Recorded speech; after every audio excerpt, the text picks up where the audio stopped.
श्री कृष्ण कन्हैया लाल की जय।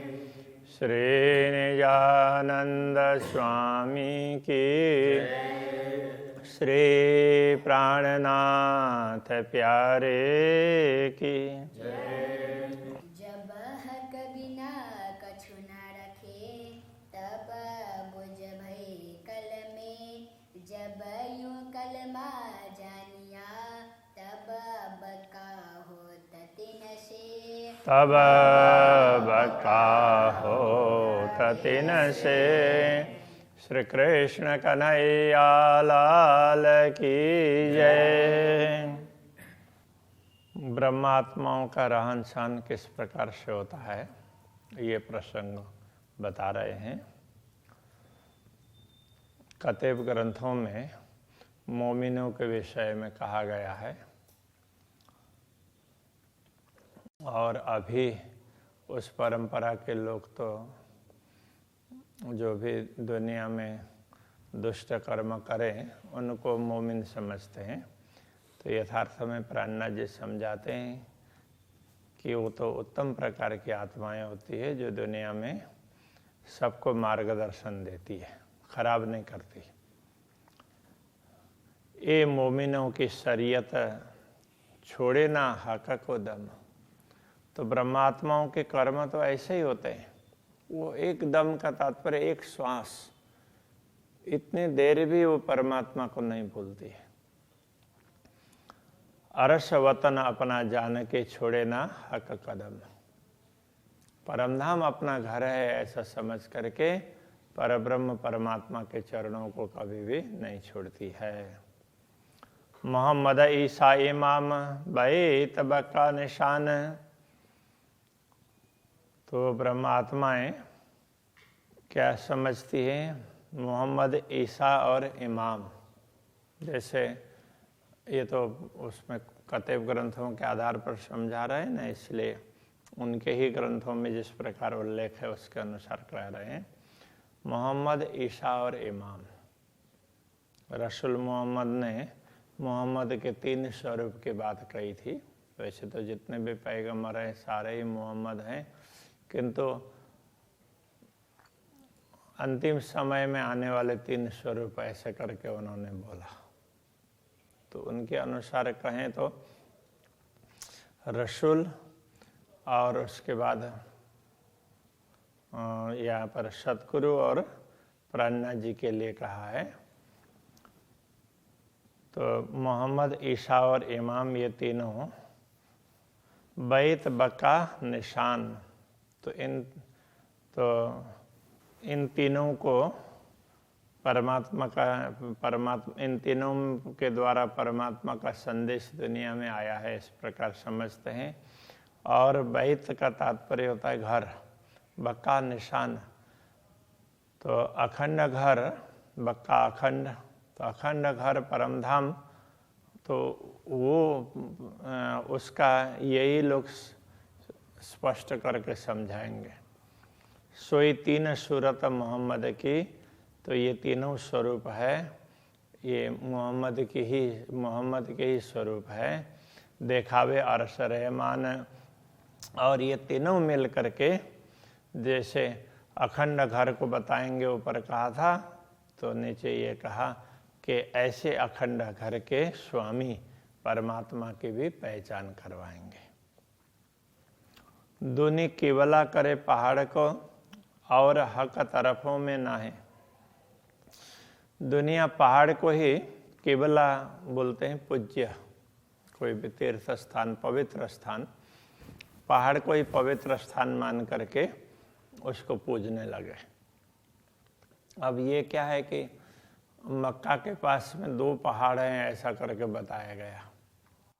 तो उन पहाड़ों को, अभी तो कोई पहाड़ नहीं है, तो छोटे भी नहीं, ऐसे थोड़े बड़े पत्थर हैं, उनको ही अभी पहाड़ बोल करके दिखा देते हैं। तो उसके ऊपर भी छत लगी हुई है। तो अब कितने बड़े होंगे? 1 मंजिल 2 मंजिल के होंगे। तो उसको उन पहाड़ को वो उनकी पूजा करते हैं। वो हज करने जाते हैं तो उनकी उसकी भी बंदगी करते हैं। और हक तरफों में ना आए तो परमात्मा की तरफ नहीं, परमात्मा की तरफ ध्यान नहीं है और उनको ही महत्व दे रहे हैं। अर्श बका तरफ न राखत, अखंड परमधाम की तरफ में वो दिशा भी उनको पता नहीं है। ये देखे फना के माहें, वो तो इसी नश्वर जगत में ही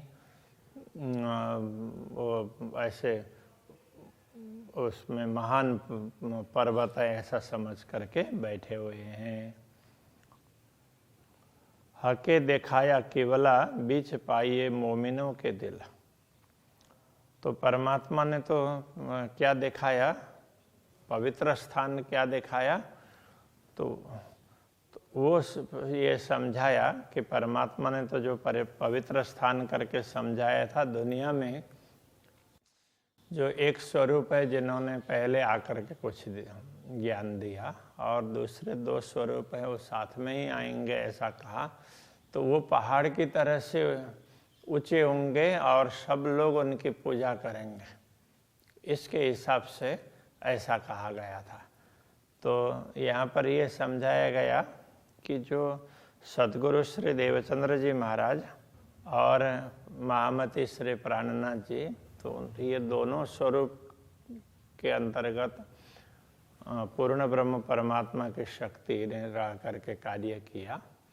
तो दुनिया के लोगों को जैसे ही इनके विषय में पता चला और जब उनकी मुक्ति होगी तो मुक्ति स्थल में भी इनका स्मरण करेंगे। तो ये उनको पहाड़ के भांति ऊंचा समझ करके, तो महान समझ करके उनकी पूजा करेंगे, ये कहने का भाव था।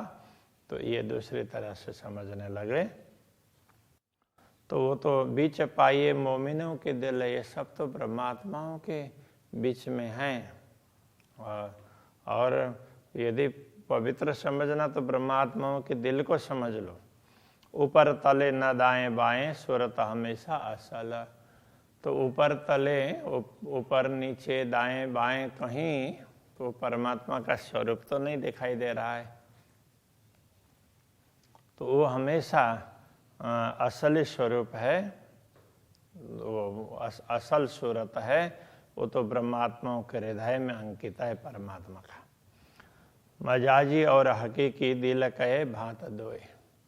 और वहाँ पर दिल की बात भी दो प्रकार से बताई है।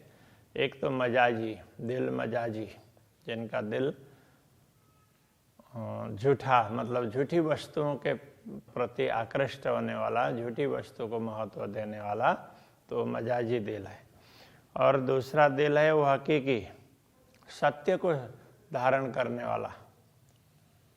दिल कहे भांत दो, इस प्रकार दो प्रकार के दिल की बात कही गई है। ए बेवरा हकी सूरत बिना कर न सके दूजा कोई। ये बेवरा तो परमात्मा के स्वरूप के बिना, तो परमात्मा की शक्ति जिनके अंदर है, तो सद्गुरु अथवा प्राणनाथ जी के अंदर वो शक्ति है, तो उनके बिना इस बात को कोई स्पष्ट नहीं कर सकता। तो प्राणनाथ जी भी ये कहना चाह रहे हैं कि ये शक्ति है, ये तो सद्गुरु के अंदर है, वो अभी मेरे हृदय में बैठ करके ये स्पष्ट करवा रहे हैं, ये कहना चाह रहे हैं। इत ही रोजा इत बंदगी, इत ही जगात जारत। तो इसी बात पर परमात्मा के प्रति समर्पित होना, परमात्मा को जानना समझना और परमात्मा का स्मरण करना, इस रोज वास्तव में रोजा भी तो यही है। रोजा कहने का तात्पर्य व्रत अथवा नियम, उसके लिए रोजा कहते हैं। और इत बंदगी, इन्हीं परमात्मा के प्रति बंदगी, उनकी ही उपासना। इत ही जगात, जगात कहते हैं सामान्य रूप से दान को, तो ये समर्पण है, तो परमात्मा के प्रति ही समर्पित होते हैं। और जारत का तात्पर्य जियारत, तीर्थों का दर्शन करना, तीर्थ यात्रा। तो वो भी तीर्थ, ये सब परमात्मा के प्रति है। तो ब्रह्मात्मा अपने हृदय में पूर्ण ब्रह्म परमात्मा के स्वरूप को बैठाती है, तो उनके हृदय को ही पूज्य स्थल समझना चाहिए। तो ऐसे आत्माओं का दर्शन हो, ऐसे आत्माओं के प्रति समर्पित होना, जो पूर्ण ब्रह्म परमात्मा के प्रति समर्पित हैं, तो जिनको परमात्मा की पहचान नहीं है उनको तो ये करना चाहिए। बाकी जिनको पहचान है वो परमात्मा को जानना, पहचानना, उनका वही व्रत होता है, उनकी वही उपासना होती है, परमात्मा का स्मरण, और उनके प्रति वो हमेशा समर्पित रहते हैं। और तो वो चलते फिरते भी दुनिया में प्रदक्षिणा भी चलते फिरते हैं तो भी परमात्मा साथ में इस प्रकार का भाव रखते हैं। साथ हकी सूरत के मोमिनो सब न्यामत, तो हकी सूरत के साथ में परमात्मा है तो वो इस स्वरूप के साथ में है, तो इनके माध्यम से दुनिया का कार्य करवा रहे हैं। इसलिए मोमिनो सब नियामत, ब्रह्मात्माओं के नियामत है वो यही है। नियामत का अर्थ होता है संपदा। मोमिन हक बिना ना देखे यही मोमिनो ताम, ताम का अर्थ होता है आहार। तो ब्रह्मात्माओं का आहार क्या है? बस वो परमात्मा का दर्शन करे, उसी से तृप्त हो जाती है, तो वो उनका आहार है। बंदगी तवाफ सब इतही, इसलिए बंदगी नमन करना, उपासना करना, जो भी कहें, और तवाफ, तवाफ बोलते हैं प्रदक्षिणा, तो बस तो वो परमात्मा की ही बंदगी करेंगे, उनकी उपासना करेंगे, और दुनिया में चलते फिरते कहीं भी हो तो परमात्मा को साथ में रखेंगे। मोमिनो इतही आराम, ब्रह्मात्माओं को परमात्मा में ही शांति है। परमात्मा का स्मरण करना, उनका चिंतन करना, वो हमारे साथ में उस प्रकार का भाव रखना, उसी में उनको शांति है। खाना पीना सब इतही मिलाप मजकूर, तो परमात्मा की चर्चा करें, बस वही खाना है उनका, वही पीना है, बस वही आहार विहार, भूख प्यास वगैरह उसी से मिटती है। तो परमात्मा का स्मरण कर रहे हैं, परमात्मा की बात होती है तो दूसरा देह का भाव रहता ही नहीं है, भूख प्यास वगैरह उसका पता ही नहीं चलता है। इतही मिलाप मजकूर, और परमात्मा का मिलाप कर, परमात्मा से मिलना और उनसे बातचीत करना, तो वो परमात्मा ही कर सकती है। इतही पूरा न दोस्ती, इन्हीं परमात्मा के प्रति उनकी पूरी दोस्ती होगी। इतही वर्षतः का नूर, तो यही उनको ये लगता है कि वो चलते फिरते कहीं भी पूर्ण ब्रह्म परमात्मा की ही कृपा बरस रही है, सब कुछ उनको परमात्मा ही मय दिखाई देता है। स्वरूप ग्रही हक का, अपने रूह के अंदर परमात्मा के स्वरूप को अपने आत्मा के अंदर बैठा लेती है। कहने का तात्पर्य अपने हृदय में बैठाती है। पूर्ण स्वरूप दिलाया तब दो उठे बराबर, इस प्रकार पूर्ण ब्रह्म परमात्मा का स्वरूप हृदय में अंकित हो जाता है, तो दोनों का तात्पर्य, दोनों उठते हैं का मतलब जागृत होते हैं बराबर एक साथ में। तो ये आत्मा जागृत होगी सुरता, और परात्मा तो वो भी अपने स्थान में जागृत हो जाएगी। इस प्रकार से आत्मा जागृत होती है। ये शरीयत अपनी मोमिनो, हे ब्रह्मात्माओं, यदि तुम अपना कर्म समझते हो तो ये तुम्हारा कर्म है, इसको अपना कर्म समझ करके करो, और है हकीकत, और यही यथार्थ बात है। क्यों न विचार के ले वही हक आदि बैठे तखत, तुम ऐसा विचार क्यों नहीं करते हो? तुम्हारे सम्मुख ही पूर्ण ब्रह्म परमात्मा सिंहासन में बैठे हुए हैं। दूसरी बात, तुम्हारे हृदय में पूर्ण ब्रह्म परमात्मा सिंहासन में बैठे हुए हैं, तुम्हारे हृदय रूपी सिंहासन में उनका स्वरूप अंकित है, उसको तुम समझ लो। जो कदी दिल में हक लिया कछु लिया न प्रेम मजकूर। यदि कोई ये समझ लें कि मैंने तो एक बार दिल में परमात्मा को बैठा लिया किंतु कभी उनके साथ में प्रेम से बात नहीं की, केवल औपचारिकताएं मान ली, परमात्मा दिल में है, बाकी दिल में है तो उनसे बातचीत होनी चाहिए, उनसे हम अलग हैं इस प्रकार का भाव भी नहीं होना चाहिए। क्यों कहिए ताले मोमिन जाको लिखा बुलंदी नूर। तो परमात्माओं के भाग्य के विषय में क्या कहें, तो जिनके लिए ये लिखा गया है कि उनका भाग्य तो बहुत ऊंचा है, बुलंदी नूर, ऊंचा से भी ऊंचा, ऐसे दिव्य परमधाम का भाग्य है। उनके विषय में तो दिव्य परमधाम, उनके भाग्य में तो परमधाम है, तो इसलिए उनके विषय में क्या कहें। ये हकीकत मोमिनो और ले न सके कोई, ये यथार्थता, ये यथार्थ बात है, किंतु दूसरे लोग इस बात को समझ नहीं सकते।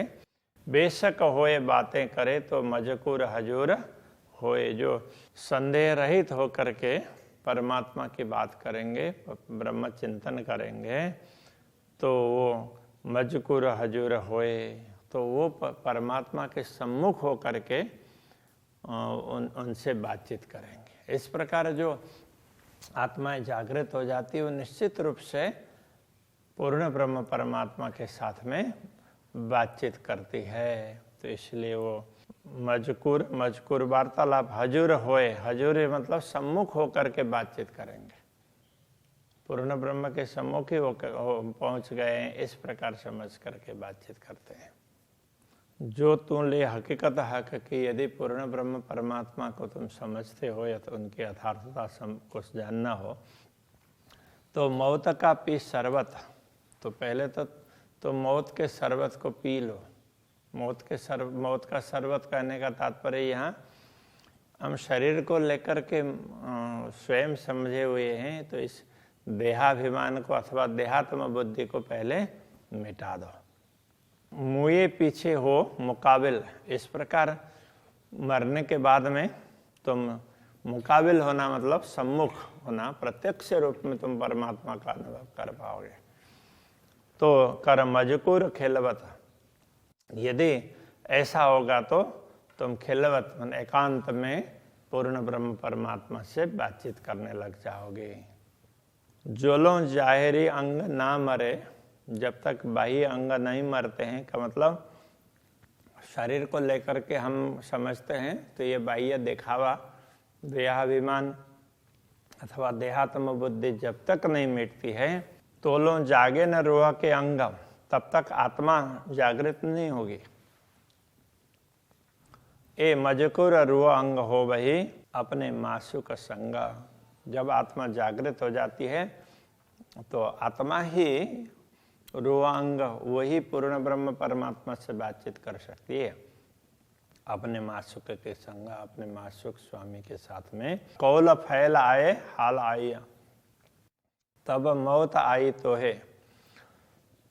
कौल का मतलब वचन के अनुसार कर्म, और उसी के अनुसार उनकी मनस्थिति होगी, जो सब परमात्मा परक होगी। मन वचन कर्म से परमात्मा का स्मरण होगा।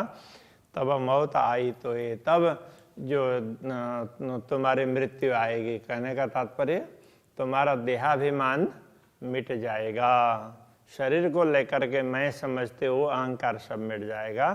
तब रूह की नासिका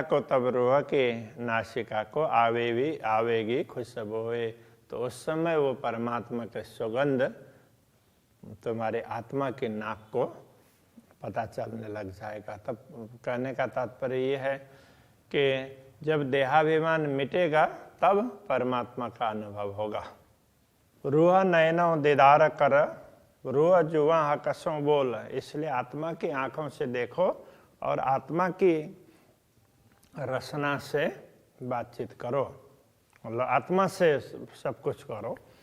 रूह कानों हक बातें सुनो, आत्मा से परमात्मा की बातें सुन करके आत्मा के कान से यही पटरुआ का खोला। इस प्रकार आत्मा के ऊपर जो आवरण लगा हुआ है अज्ञान का, उसको खोल करके, उसको दूर करके आत्मा से अनुभव करो। आत्मा की आंखों से देखना, आत्मा के कानों से सुनना और आत्मा की वाणी से, जिह्वा से बोलना, ये समझाना चाह रहे हैं। श्री कृष्ण कन्हैया लाल की जय। यही पटरुआ का खोला, रूह नैनो दीदार कर,